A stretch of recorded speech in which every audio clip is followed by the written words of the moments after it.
এই আগস্ট মাসকে কেন্দ্র করে অনেকের মধ্যে আশঙ্কা আছে বা বিভিন্ন রকমের যে পত্রপত্রিকাও বিভিন্ন রকমের আশঙ্কা বা বিভিন্ন শঙ্কার কথা বলা হচ্ছে। তো আমাদের দিক থেকে আপনারা জানেন আগামীকালকে কিন্তু বেশ কয়েকটা বড় বড় প্রোগ্রাম আছে। কেন্দ্রীয় শহীদ মিনারে এনসিপির প্রোগ্রাম আছে, শাহবাগ মোড়ে ওইখানে ছাত্রদলের প্রোগ্রাম আছে, আবার সোহরাওয়ার্দী উদ্যানে একটা বড় প্রোগ্রাম অলরেডি চলছে, এটা 5 তারিখ পর্যন্ত চলবে, এটা বাংলাদেশ ছাত্র শিবিরের একটা প্রোগ্রাম। তো এইটা নিয়ে এমনিতে সবসময় একটা মানে বেশ রাস্তাঘাটে বা মাঠে একটু সরগরম আছে। এর বাইরে যে সংখ্যাগুলো আছে, সংখ্যার ব্যাপারে মার্কেটে যেটা প্রচলিত আছে যে এই সময় কি হবে না হবে, এইসব বিষয়গুলো নিয়ে পুলিশ খুবই অ্যাক্টিভ।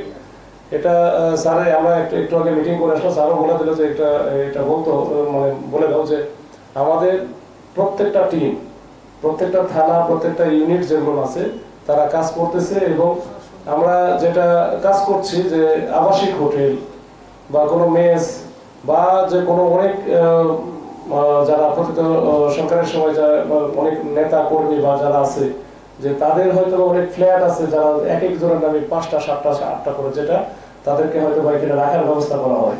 এসব প্রত্যেকটা জায়গায় ইভেন যে কিছু বস্তি এলাকা আছে বা যেগুলো যেখানে হয়তো বা যে ধরনের তৎপরতা চলতে পারে, যেটা নাশকতা, তো এই ধরনের প্রত্যেকটা জায়গায় কিন্তু আমরা কাজ করছি এবং প্রত্যেকটা চিরনির্বাচন চলতেছে।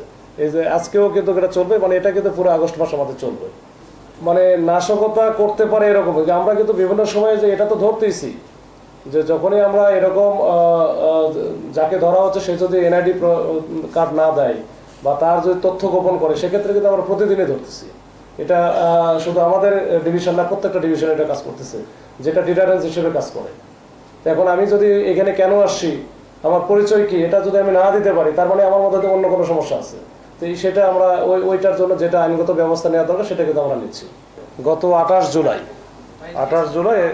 পল্টন এলাকায় একটা ডাকাতির ঘটনা ঘটে। এটা মূলত তাঁতিবাজার কেন্দ্রিক।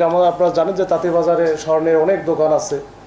এই স্বর্ণের দোকানের কারণে ওইখানে স্বর্ণ ব্যবসার একটা কেন্দ্র বলা যায়। সারা ঢাকা শহর থেকে অন্যান্য ব্যবসায়ী যারা আছে, বিভিন্ন এলাকায় যারা ব্যবসা করে, তারা কিন্তু এই স্বর্ণের তাঁতিবাজার কেন্দ্রিক তাদের একটা নিবিড় যোগাযোগ আছে।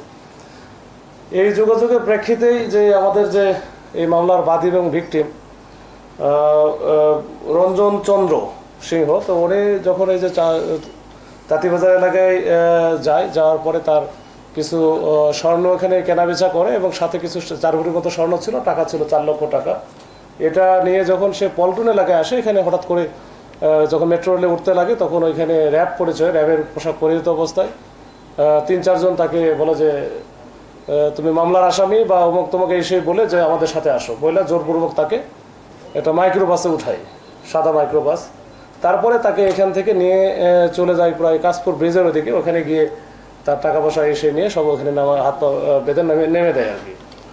তো এই ঘটনার প্রেক্ষিতে আমাদের কাছে যখন এটা আসে, তখন আমরা এটা নিয়ে কাজ করি। আমরা লোকাল কিছু সোর্স আর বিশেষ করে তথ্য প্রযুক্তি ব্যবহার করে আমরা ল্যাক্সেল সংগ্রহ করি বা যেটাই হোক, আমরা এই ব্যবহার করে আমরা এটা ডিটেক্ট করার পরে এই ঘটনার সাথে যারা যারা সম্পৃক্ত ছিল মোটামুটি সবাইকে আমরা শনাক্ত করতে সক্ষম হয় খুবই অল্প সময়ের মধ্যে।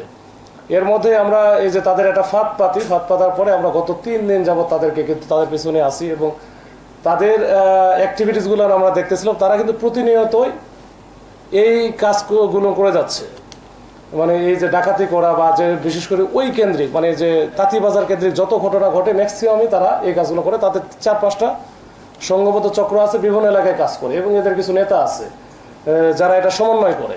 তো এদেরকে এখন আইডেন্টিফাই করা হচ্ছে, সবাইকে আমরা ধরতে পারছি এখন না, এখন পর্যন্ত আমরা 8 জনকে ধরেছি। আপনারা দেখবেন যে এই 8 জন হচ্ছে বিভিন্ন এলাকার, কেউ মানিকগঞ্জ বাড়ি, কারো বাড়ি পটুয়াখালী, কারো বাড়ি বরিশালে, কারো বাড়ি নীলফামারীতে, এরকম বিভিন্ন জন এখানে আসছে। এর মধ্যে যারা আছে যে এই তাঁতিবাজার কেন্দ্রিক যে ব্যবসা প্রতিষ্ঠানগুলো আছে, ওখানে যে ব্যবসায়ীরা যায়, এই ব্যবসায়ীরা গেলে ওইখান থেকে ওই কর্মচারী যারা থাকে, এই কর্মচারীরা কিন্তু সব কিছুই জানে, কি পরিমাণ মালামাল নিয়ে আসলো, মানে স্বর্ণ নিয়ে আসছে, তার কাছে কি পরিমাণ টাকা আছে, যেটা দেখে একটু বড় ধরনের বড় পার্টি, এটার সাথে সাথে কিন্তু ওই চক্রকে তারা বলে দেয়। মানে দোকানের কর্মচারী যারা আছে তারাই কিন্তু এটার হচ্ছে মেইন সোর্স এবং কারিগর।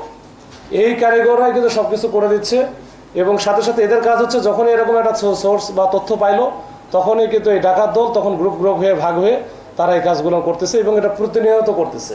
মূলতার কাজ যেগুলো আছে যে মিন্টু হালদার এবং এর সাথে আরেকজন আছে, ওই দুইটা হালদার আছে, নির্মল হালদার, এগুলো মোটামুটি সমন্বয় করে। তবে মূল যেটা এদের হচ্ছে 4-5টা গ্রুপ, এই চক্রের 4-5টা গ্রুপ আলাদা আলাদা কাজ করে এবং মাঝে মাঝে একত্রিত হয়ে কাজ করে। এটা যখন যেটা সময় প্রয়োজন এরা করে আর কি।